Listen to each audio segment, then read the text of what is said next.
Hey guys, I'm just making a quick video about the teaching practices that follow Tony's walk assessment task.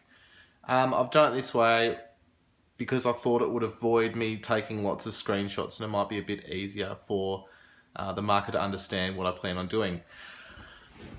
So here's the marks for the moderated marks. Sorry, the camera's moving around a bit. And as you can see, we've got 2 students at level 0, 4 students at level 4, and the rest we've got 3 groups of 3, and that's 1, 2, and 3 levels. Okay, so it's quite an even spread. You'd normally expect to see more of a bell curve, but that might be because there's only 15 students in the sample size.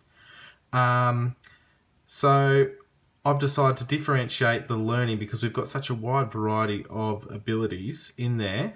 So I've thought I'd group the 1s and the 0s together to form a group of 5, the 2s and the 3s together to form a group of 6, and the 4s are doing something by themselves in their own group of 4.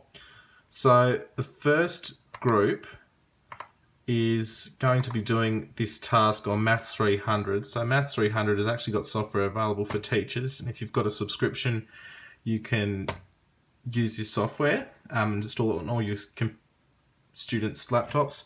So first asks you to choose some cities. So I'm going to choose Alice Springs, Hobart.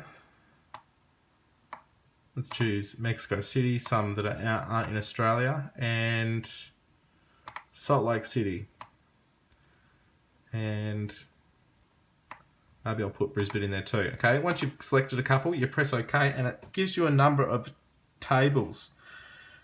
And as you can see, it's actually temperature over time. So time is in months. Okay, and so I would look at this and think, okay, so the ones that get cold in the middle months must be in the southern hemisphere. So these two over here must be Mexico City and Salt Lake City. And I know Salt Lake City gets quite cold, so I'm going to say that's Salt Lake City, and that's Mexico City.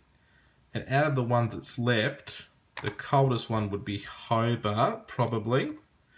And Alice Springs,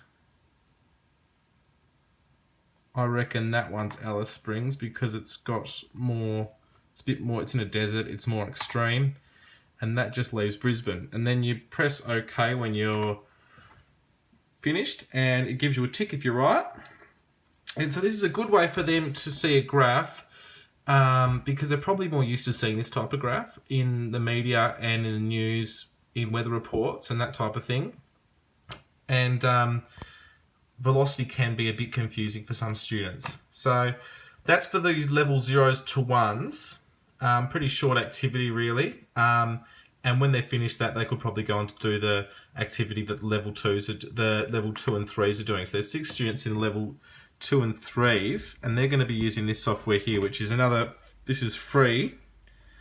And what you can do, I can actually edit this. And you can change it around. You can make your own graph of position over time. So I'll bring that one right down. Cool. And then once you finish making it, you can actually press play and it animates it for you. Okay, so shows little fish swimming, and I think there's a number of different ones that you can get to animate, different like cars and that. And once they've mastered that, you can actually do velocity. So similar to what was in Tony's walk. Okay, so that's for the ones that are level 2 and 3. The level 4s, there's 4 students in level 4. They'll be doing this one. So they've got to first go onto this website called graphingstories.com, and they watch one of these stories. Okay, this is height off the ground versus time. Okay, so you see it's going up as he walks up the slide, and it will go down when he starts to slide down. And there's quite a variety of these type of graphs. I'll just quickly show you you've got a heap of them. Okay, and then what I want them to do is I actually want them to create their own graphing story. So they're going to get a video camera and video something. So it might be them shooting basketball hoops, and it might be scores over time or something like that. And they'll film it, and then they've got to get some graphing paper and draw out their graph. So that's the 3 different activities for the 3 different levels that I've differentiated. Thanks for watching. Bye.